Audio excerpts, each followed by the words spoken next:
My name is Afrika Will, the Swedish ambassador, and since EFF is known as an international movement, I would like to know more about your closest ally on the European and Asian continent when it comes to political movements that you share values with. Why should we be told by people who oppressed us that Cuba joined us to fight against how we must relate with Cuba? We cannot allow that. As Africans, anywhere, because we are rejected, we are hated everywhere, we should not find it easy to fight with each other. It must be the most painful and the most difficult thing for an African to take up guns and shoot at another African. Because if others can do it, they will do it with ease. It must be difficult for us. We are hated everywhere in the world. We are treated like we are not human beings.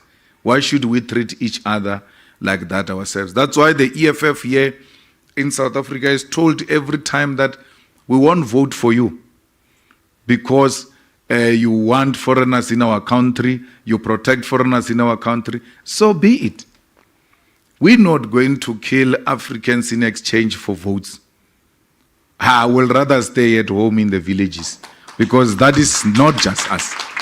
So we are for Africans, and Africans everywhere must always find African solution to their problems without Sassol's interference, without France's interference, without British interference. We need to sit down and find solutions of Africa by Africans. It's very important to have a conversation. My name is Andreas Peschke, and I'm the ambassador of Germany. And well, thank you very much, Siyabonga, for the dialogue and reaching out. There's one thing I would like to mention. I listened to you very carefully when you spoke about the Marxist and Leninist principles of your organization.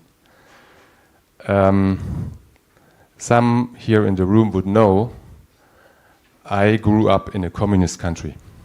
I grew up in a country called the German Democratic Republic, also known as East Germany.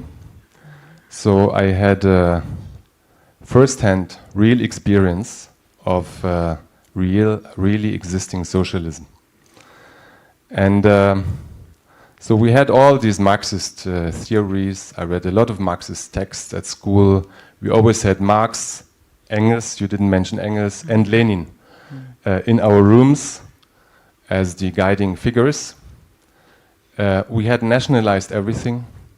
We had nationalized the land. We had nationalized the enterprises.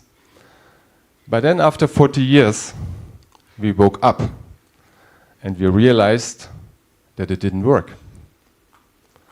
So the socialism as we experienced it, the communism as we experienced it in East Germany, it simply did not work. So when the Soviet Union broke up, I think we took the destiny in our hands and joined our brothers in Western Germany in order to build a social market economy. So I'm just sharing this and to let you know. And I'm happy, you know, because I'm an example. Maybe it's interesting to you to speak to somebody who has this first-hand experience. I'm ready to share this experience in more detail of how real existing socialism looked like, because we made the experience that it didn't work. Socialism didn't work in Germany, and you are going to tell us how it failed. But go and also learn from China how socialism works, and it has succeeded in China. It doesn't mean if it has failed in Germany, it will fail everywhere else. We're not Germans, we're South Africans. In China, they've got socialism with Chinese characteristics. What stops South Africans from having socialism with South African characteristics? Learning from Germany, what worked, what did not work. Take the good things, leave the bad things. Why capitalism always resort to Chinese principles, to socialist principles, every time they get into trouble? When the banks failed in 2008 and put the world into a financial crisis, it was socialist principles that took the world out of that crisis through state intervention. Where was capital at that time? If we go now, we're in Pretoria now. Let's go to commercial crimes or go to liquidation or high court and all of that. Every day without fail, there are private companies that are being liquidated there. Who said if it's capitalist owned or private owned, it's inherently successful? Who said that? So it's an ideological debate we can have. We know what happened in Eastern Germany. We know what happened in the Soviet Union.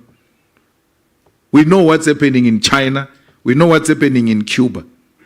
So we can have a deeper discussion about whether this is really a way out. We sometimes get fixated on concepts, but in reality you do the things that you say you don't want to do. So you've talked about anti-colonialism and anti-imperialism. I'm the ambassador of Spain, sorry, Raimundo Robredo. The European Union's relationship with Africa and African countries is generally guided, I would say absolutely guided, by the priorities of those countries that are aligned with the African Union and with these countries. As my brother, the High Commissioner of Nigeria, said, one of the things requested is foreign direct investment, which I think you've criticized in some way. Other thing is cooperation in peace and security, for instance, in Cabo Delgado, which I think I've heard that you've also critical of that, is done at the request of these countries. So my question is, what would you do differently, and what would be your relationship with the European Union once you become president? What would you change? What would you think we should do differently? And what would you put on the table also as a value proposition for the European Union? Because as you said, we all defend our own national interests. That is something that all diplomats do. So what would you propose to the European Union differently from the value proposition of Africa today, South Africa and Africa? And what would you request from us? How would South Africa's policy towards the EU be different? Also regarding trade, for instance, the preferential trade agreements, TDCA, or AGOA with the US, would you change that? Don't say, what are we going to ask from you? That's a big brother mentality. What are you going to ask from us? Yes, don't say, why should it be us who are asking? We're not asking for anything. We're fine. So let's relate as equals, not as a beggar and the big brother supplier. No, we will relate with the European Union. It's a necessary body.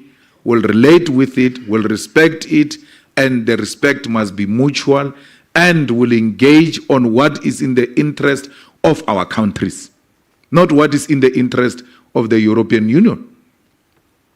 We're in a mess now.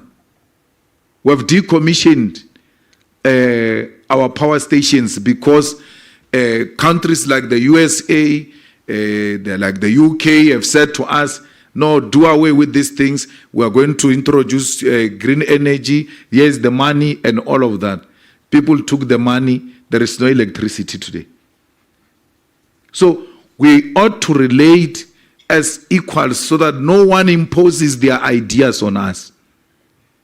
We are people that subscribe to superior logic. Anything that is scientific, anything that has been proven, anything that makes sense, we'll agree with it. It doesn't matter whether it comes from European Union or it comes from BRICS or it comes from China or Russia.